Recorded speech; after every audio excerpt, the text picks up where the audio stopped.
ถื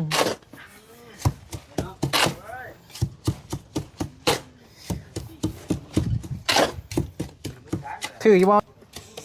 เดี๋ยวมื้อนี้สิมาอันหับจ้างอันเป็นลูกมือก้อยปูนก่อนไว้พี่น้องใช้น้ำลายบ่ซ้ำนี่บ่เบิ่งเด้อสิใส่เบิ่งพี่น้องซาวเบลเห็นแล้วยกมือขึ้นกินแล้วกินแล้วโอ้จะพอจังบดิ้นแห้งเลยมื้อนี้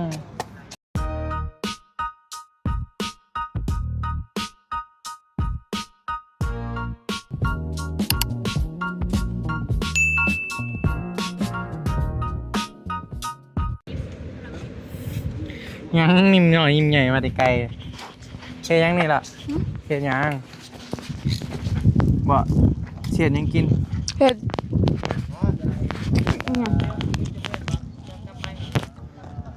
กำลังสีเห็ดเมนูยังนี่บ่ยังเมนูยังห้ากับบุ้งเมนูยังเฮากับบ่ฮู้ไอ้ฮู้แล้วทะเลรวมกันจะขึ้นไปลงคลิปอยู่ปลายเต็มทะเลรวมบ่นิวบ่รวมแล้วฮะมันมีที่กุ้งกับปลาหมึกมันมีแต่กุ้งกับปลาหมึกสบายดีเด้อโดนสบายดีเอาไปพี่น้องเอ้ยพอดีทักทายสบายดีกันอยู่ที่เฮือนน้องน้อยเนาะมื้อนี้ก็พากันมาแต่เช้าแน่มื้อนี้เพราะมีพิเศษเช้า2 โมงแล้วเช้า2 โมงเอาปกติก็ค่ำเด้เช้า3 โมง3 โมงปกติก็ค่ำนะมาเผ็ดยังไงเฮ้ยใส่น้ำกอกน้ำก้อนดิแซ่กุ้งจะไปใส่น้ำบ่เลยใส่บีบอันน้องน้อยบีบบ่ใส่ก็ได้น้ำฮะอันน่ะสิตั้มมาบ่ลวกบ่ต้องชุกลายได้คือใส่ปะใส่ร้ายมันจะเป็นผงแบบนี้เนาะก็ไปโหลดคลิปกินเลยกุ้งมันชุกกันจนหมาจนเหลืองนิดไปเดี๋ยวไปเบิ่งทางนักก่อนเป็นเรียนฮอดไซเลยเอาไปพี่น้องเอ้ยพอดีมื้อนี้ก็บ่มีก็เดินทางมาเฮือนน้องน้อยเนาะก็เดี๋ยวสิมาอัปเดตเฮือนให้พ่อแม่พี่น้องได้เบิ่งได้ชมนำกันว่าไอเวียดเราเฮ็ดฮอดไซแล้วว่าพี่น้องสบายดีได้เวียดเด้อสบายดีใส่บ่เห็นฮอดหน้าฮอดตานี่โอ้เนาะสบายดีน้องก็ติดบล็อกแก้วได้น้องก็มีแล้วก็ติดกอขึ้นโอ้ติดบัวใหม่วะนี่บล็อกแก้วโอ้งามลายแล้วก็ติดเป็นอันน่ะบ่ติดเป็นทางตั้งเอา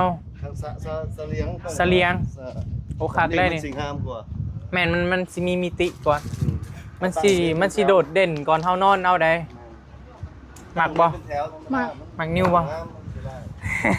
แบบนี้ไปเข้าเบิ่งด้านในก่อนไปพี่น้องกำลังสิก้อยปูนบ่ไอ้แม่นแล้วลงงานต่อชุดแล้วสิต่อต้นมีต่อตั้งบล็อกแก้วต่อนี่เป็นห้องน้องน้อยว่าพี่น้องเป็นที่ว่าตอนนี้ทางไอเวียดเป็นใส่แก้วนี่ใส่เบิด3ด้านไว้ใส่ไปห่อนห้องตัวนั้นอันนี้ก็ใส่วะใส่โอ้3ก้อนเหมือนกันอีกแบบนี้คักแล้วนี่แล้วก็ห่อนตัวนั้นก็ใส่3ก้อนนี่ใส่แก้วมี12ก้อนบล็อกแก้วฮะนั่นแหละวิธีหาสัญญาณของทีมงานเฮากับประมาณนี้แหละบางคนก็เอาขึ้นไปถึงต้นไม้พวกเป็นอะไรเฮ้ยมื้อนี้คือว่าเงาบ่เป็นอะไรคือเงามื้อนี้บ่ได้เป็นหยังหากว่ามันจะดำหน้าเมื่อยขึ้นมาแต่ดำหน้าบ่อายุคือเห็นบ่อยากซื่นปานใดหั่นนะ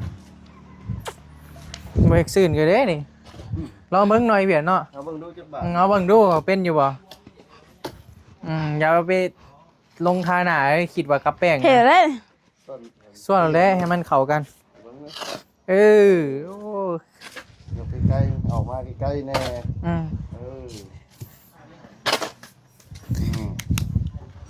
เขาก็เป็นเลยเป็นตอนเห็ดอยู่เฮือนไฟฟ้าเขาต้องตีให้มันเข้ากันมันบ่สึกเคยฮะนั่นเด้อสิลองมึงเด้อเดี๋ยวลองทดสอบวีซ่าก่อนไปพี่น้องว่าไงเขาลองเนี่ย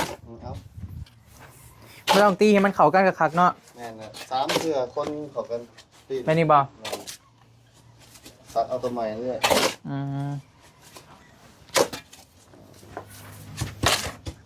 นี่อันเอาจาก10%ก็ได้ดอกพอ10%เด้อค่าส้มปูนนี่นะ สั่งเวียดเลยสั่งเวียดยืมคุ้มเลย 10%เด้อเวียดเด้อเอาหน่อยเนาะเอาจากเปอร์เซ็นต์เอา เขาให้เขาสองแผ่นเขากัน ต้องให้มันเข้ากันคักเนาะ นั่นเลย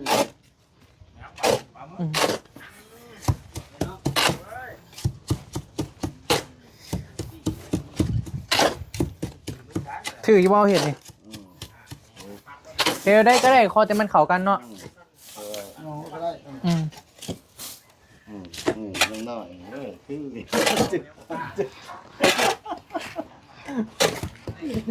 ไปไปด้านหน้า พอเวียด บ่ จะเคยเจ็บท้องบ่เจ็บไซติ่งบ่ เคยเจ็บ จะเคยปาดบ่ หมอยังบอกเคยปะแต่จริง มันเจ็บไปได้ เขาว่ามันถ้าเจ็บสติที่เจ็บออกห่อนอยู่ข้างไปข้าง ข้างครัวแต่มันเจ็บเรื่อยๆบ่เลย ก็ หรือมันมีเศร้านำ นี่ก็มีบาดเจ้าซะ เพราะเจ็บไซติ่งนี่มันมีเศร้านำบ่มันอยู่วางได้เลยอยู่หลุมหรืออยู่เทิง อยู่จุดนี่ เฮาเจ็บอยู่เทิงพี่ อันนี้เมื่อขนาดนั้นเขาเอิ้นว่าเขากินอิ่มเขากินแบบหรือว่านั่นแหละเขาเอิ้นว่ากระเพาะม้ามปากนั่นมัน แม่นเนาะ เจ็บเป็น เพราะเมื่อคืนนี้เฮาไปกินหมี่นะเฮาบ่ได้กินเขาเจ็บไปพี่น้องตอนแรกจะสิมื้อแหละจนว่าสิบ่มาเลย เป็นกระเพาะบ่ เอาอย่างพูดเขา กูได้ เพราะ ตัว คะแนนอันนั้นมันอยู่หลุมพี่บ่ แม่นจุดนี่จุด อยู่พี่ที่ ประมาณนี้ เฮาอยู่นี่นี่ บ่แม่อันนี้เขาเอิ้นว่าเคยเป็นกันอย่างเขากินอิ่มกิน กระเพาะบ่หรือมันบ่แม่นกระเพาะติ กระเพาะ กระเพาะบ่เจ็บวางนี่ปล่อยพี่น้อง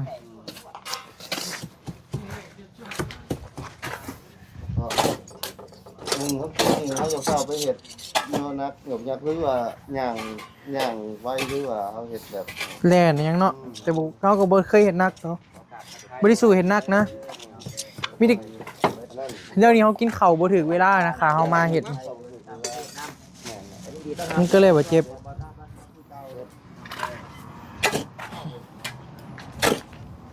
เอาน้ำใส่ น้ำนี่ ตรงไว้บ่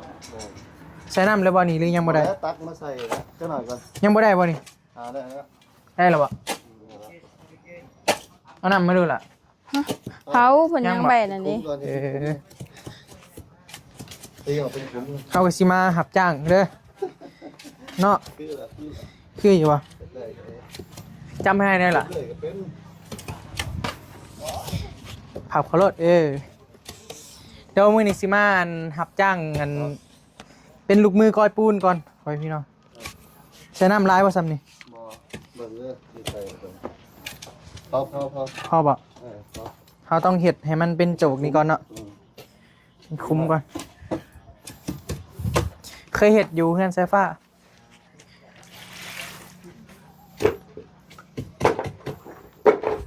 เดี๋ยวก็เจือนลงเทื่อละหน่อยบ่ หมอปลามัน ใน ซึมคืนก่อน ไปอันไหนก่อนบ่ แม่น อืม บ่ต้องมัน ก็ถือว่าประมาณนี้แหละพี่น้องอัปเดตเฮือนน้องน้อยอันยังนี่ประแดกบ่ขึ้นมาพี่ตี โอ้มือกล้องมือโปรย นิ้วซื้อไหม ประแดกก็ถือว่าตอนนี้ฮากาก่อพานี่กับพานี่แล้วก็พานี่กับตีตั้งบัวหน่อยเนาะยากบ่ตีตั้งบัวนี่ อะไรเงี้ย บ่ยากแม่นบ่ถ้าว่ามันก็งามเด้มันสิโดดเด่นมันสิมีมิติขึ้นนะถ้าเอาเห็นทั่วไปคือว่าเขาจะเอานอนแบบตั้งเรียนๆกันบ่ เป็นธรรมเนียมกันกับสื่อแล้วอย่างมันขี้ไล่มันบ่งาม อืม เราต้องตั้งเสลียงแบบนี้มันจะงาม เฮ็ดยังพ่อ เฮ็ด ใช้เฮ็ดเอาใหม่สิ สื่อเอาเด้ เออ โอ้เฮ็ดละโงกบ่ เฮ็ดละโงกเฮ็ดปวกก็มีบ่นี่ มีปนกันเลย อื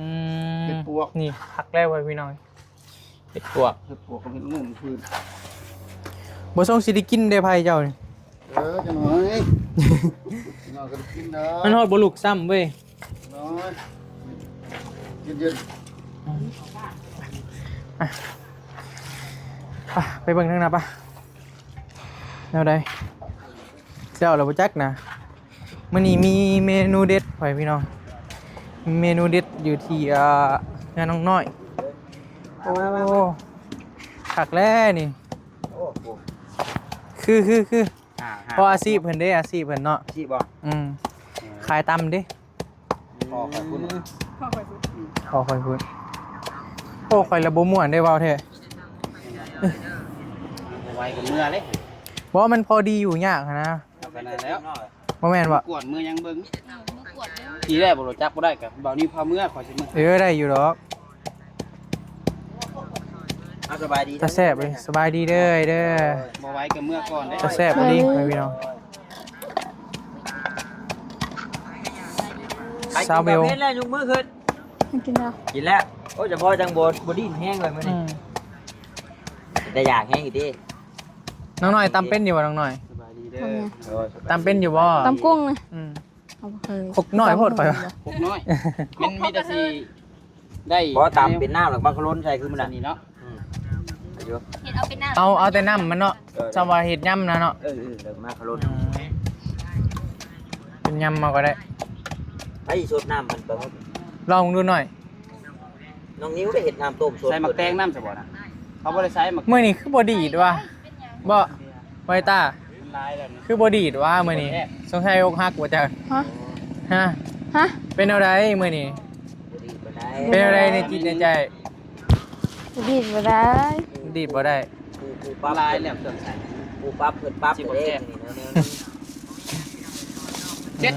เล่นพาเบิดบ่ เด้มักเล่นอุ้ย อ่า ยังไง เอาล่างมาได้ โอ้ มาย ขาดกะลี ตกมา ปลาหมึก ปลาหมึก มีดกระหยาดกันใส่เนาะ แมงวันกันมาเดี๋ยวใส่ คง สิเอาสิตำมาเลยบ่นี่ตำปลาหมึก วางเลิกนี่เด้อเข้าเด้อคือจวดจวด หายังเฮ้ยมีดบ่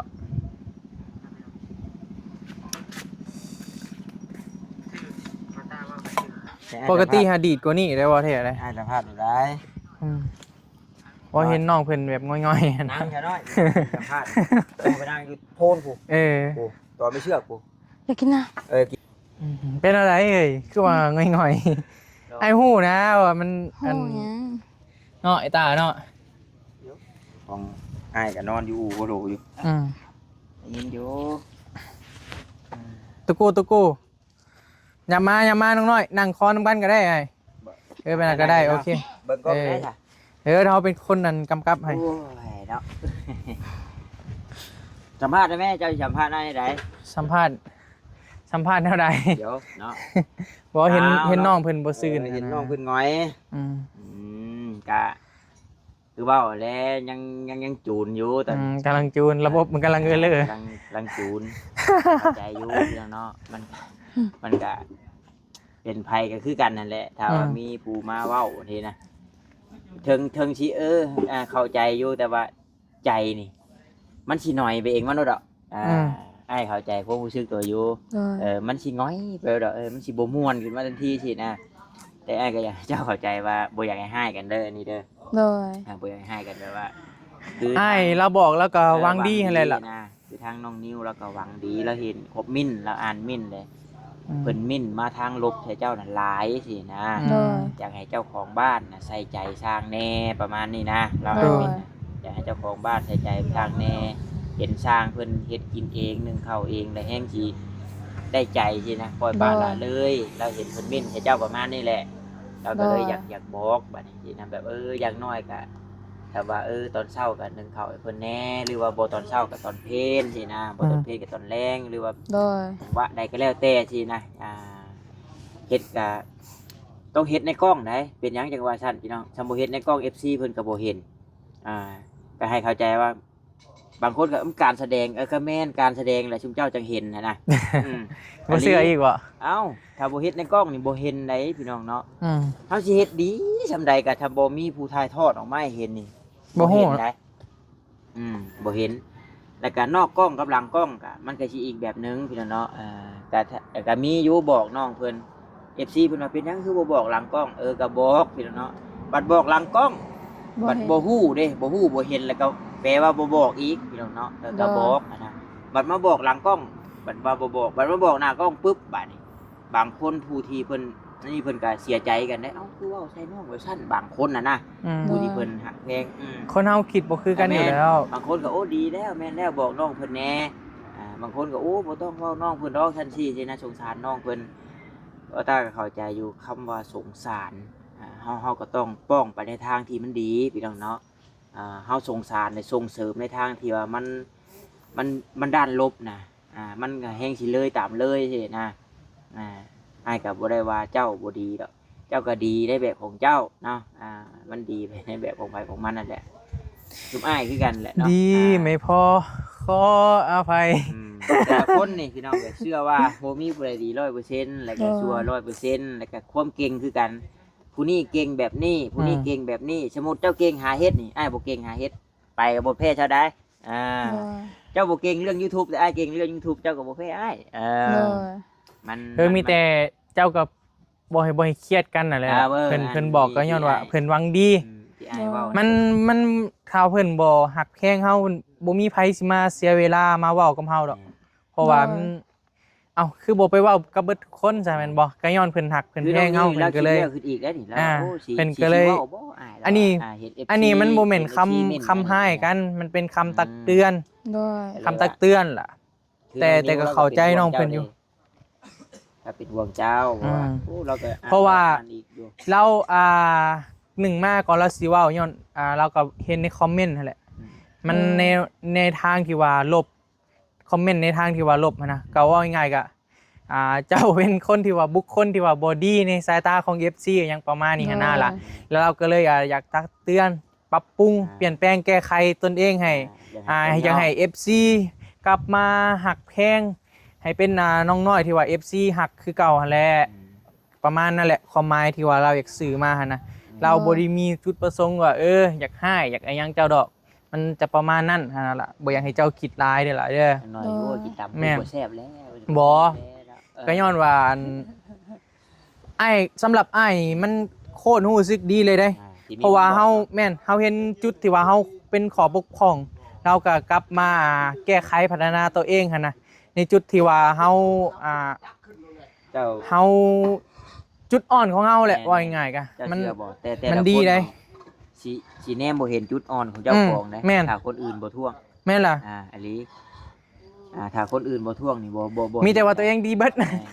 แต่ว่าของตัวเองดีเบิดคือกันกับเฮ็ดของกินขายแม่นแซ่บถ้าอยากฮู้ว่าแซ่บบ่แซ่บต้องเบิ่งคนมาซื้อนำเฮาน่ะว่านิยมซื้อนำเฮาบ่ถ้าว่าคนมานิยมซื้อนำเฮาแสดงว่าของเฮาสะอาดของเฮาแซ่บ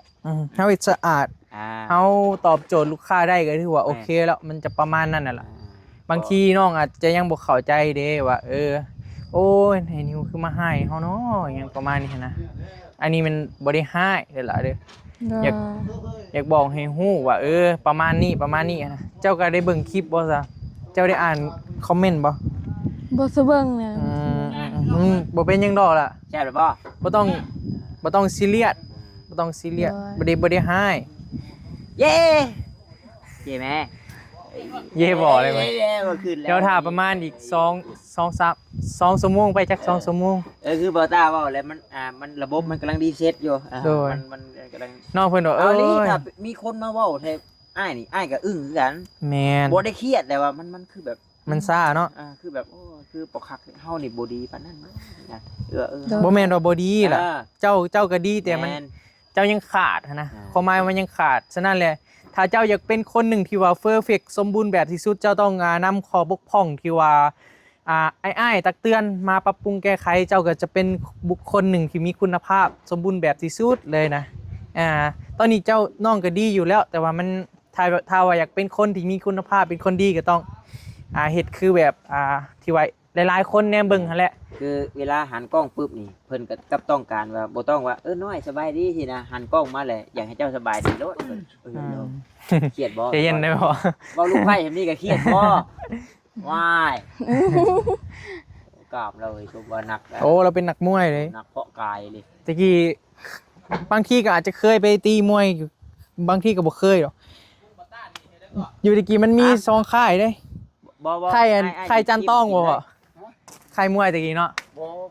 ค่ายไผเกาะ ขายไผ มันมีซองมันมี ของเพิ่นเองได้ ขายหอยกับขายจะต้อง ค่ายจันต้องเขาเคยไปอันค่ายจันต้องได้ตะกี้ บ่ โอ้ดื้อได้ตะกี้ อ๋อครับน้อง โอ้ยแต่ยังน้อยผู้ดอกเท่แหละไผเป็นนักมวยนะ เราเรื่องมวยมีแต่เดี๋ยวมันก็โอเคดอก อืม คือน้องเพิ่นบอกนั่นแหละคือบอกกันนั่นแหละ บ่ให้ซีเรียสนะบ่ให้คิดหลายพอเห็นน้องเพิ่นแบบอนาง่อยๆอะนะ ก็เลยอยากอธิบายให้ น้อยๆนะแต่ว่าเชื่อว่าเดี๋ยวเวลามันผ่านไปเดี๋ยวเจ้าสิ อืม พูดอีกแล้วว่า บ่เกิน2ชั่วโมงนะ ในอ้ายที่เพิ่นเว้ามามันแม่นได้นี่เรียนนะ แม่น มันก็เพราะว่าน้องนิวเว้าเราก็เว้าตามที่ FC เว้า เห็นในคอมเมนต์ FC เว้าในข้อตัวที่เจ้ายังตกอยู่เนาะ แต่อ้ายก็เห็นมาหลายเติบแล้วในซองอ้ายก็มีแหละ โดย แต่อ้ายก็เลยยังบ่ทันเว้าอะนะ เพราะว่านี่แหละบอลนิวเราก็คิดน้อยกันไงชัมเบ้ากันทีแรกยัน อืม ไห ยันน้องเครียด ชัมโบเว้ากับ FC กับแฮงสิเว้านักไปนะ แม่น เสียนะเลยแฮงเฮ็ดให้น้องน้อยนี่แบบ เป็นหยังคือบ่ เบิ่งแล้วบ่งามในสายตา คือบ่เตือนน้องแน่หยังประมาณนี้หั่นนะ ในสายตาผู้คุณเบิ่งอะนะ ถามบอกหลังไมค์ก็ บ่ได้อีก บ่ได้ยิน บ่ได้ยินดี นี่แหล้วบ่ตาจังว่า อย่าชัวร์ว่ามันเป็นการแสดงก็นั่นแหละเจ้าคิดถึกแล้วการแสดงให้เห็นเด้ อืม แสดงให้เห็นถ่ายทอดออกมาให้เห็นดำนาทุ่มอยู่กับบริมีผู้ใดไปถ่ายทีแล้วไปสิเห็นไปสิจ้างกับเจ้าดำนา ไปถ่ายเลย อันนั้นแหละเด้อว่ามันทุกสิ่งทุกอย่างนะพี่น้องมันต้องมีคนสื่อออกมาจังเห็น อันนี้คือมาอธิบายให้น้องน้อยเข้าใจว่าพี่น้องแล้วก็มาอธิบายให้ FC เข้าใจหั่นนะบางคนก็ว่าเอ้ยอาจจะมีFC จำนวนหนึ่งแบบบางคนเฮามันคิดบ่คือกันดอกไอ้ไปเว้าใส่น้องเฮ็ดหยังไงประมาณนี้นะก็มี เจ้าเชื่อบ่ว่า หลายคนกับหลายมุมมอง ถ้าคนที่ฮักเฮาอีหลีเนี่ยเพิ่นพร้อมสิบอกในจุดอ่อนของเฮาได้ แม่น ถ้าคนที่บ่ฮักเฮานี่แบบย่าง ก็แล้วแต่แหละชีวิตไผชีวิตเราหั่น ชี น่ะ วิตไผชีวิตมัน อืม เฮาชิ้นบ่ได้กินสิเอากระดูกมาแขวนคอหยังสิว่าหมูชักอย่างนั้นประมาณนี้นะถ้าว่าคนที่หวังดีกับเฮาแหละบอกยอมเสียความรู้สึกนะ แม่น แต่บอกอะนะบอกให้ฮู้ คล้ายๆกับพ่อแม่เฮาให้เฮาแต่ละมื้อหั่นแหละล่ะ ๆ ไปลิ้นเฮ็ดหยังมันบ่ดีอย่าไปแม่หยังประมาณนี้หั่นนะอ้ายยังถึกประจำมา อะลีมันจะเป็นแบบนั้นน่ะล่ะกับเพิ่นบอกเฮาก็ย้อนเพิ่นอยากให้เฮาเป็นคนดีหั่นแหละประมาณนั้นแหละล่ะ แพง เพิ่นแพง เพิ่นอยากให้เฮาได้ดี บ่ แต่บ่หวังดีเพิ่นก็บ่บอกได้ไปทางนั้นตามแล้วเลย ไป ตามแล้วเลย ไปบ่ต้องโศกเศร้า ลุก ไป แม่ ลูก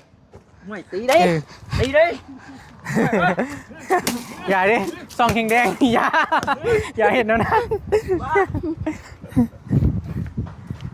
โอ้ยเสาเอ้ยโอ้โธ่กินได้อยู่บ่เลยคักมีดิบมีซุกเนาะคนกันไปเลยพ่อพี่น้อง กินไหมอ่ะ เป็นอะไร ลูก จางบ่ เอาลองเบิ่ง ชิมไหม สิแม่ ชิมกินไหมกินมันก็สิกินดีแล้วกัน โอ้ยคักมันนี่ พอดีแล้ว จังหวะ จางสิตื่นไหมแหมพอดีแล้ว ลองเบิ่ง แจงใส่ประเด็กนี้ น้องน้อยเอาถ้วยหน่อยมาใส่เจียว เมนูวันนี้ สุดจริงครับพี่น้อง ยั่วๆเลยจ้า เชฟได้มื้อนี้ได้ พ่วงอันนี้ทอดเมียขึ้นมาทันทีเลย พี่นอนเมียเลย โอ้ บ่ยากเมื่อนี่ก็ซื้อเมื่อเราอะ มาถั่วได้20สิคือยำเลยเนาะ ยำเด็ด เรียบร้อยไว้พี่น้อง เจ้าเบียดแต่เก่ง เนาะ บ้าแพ้เขา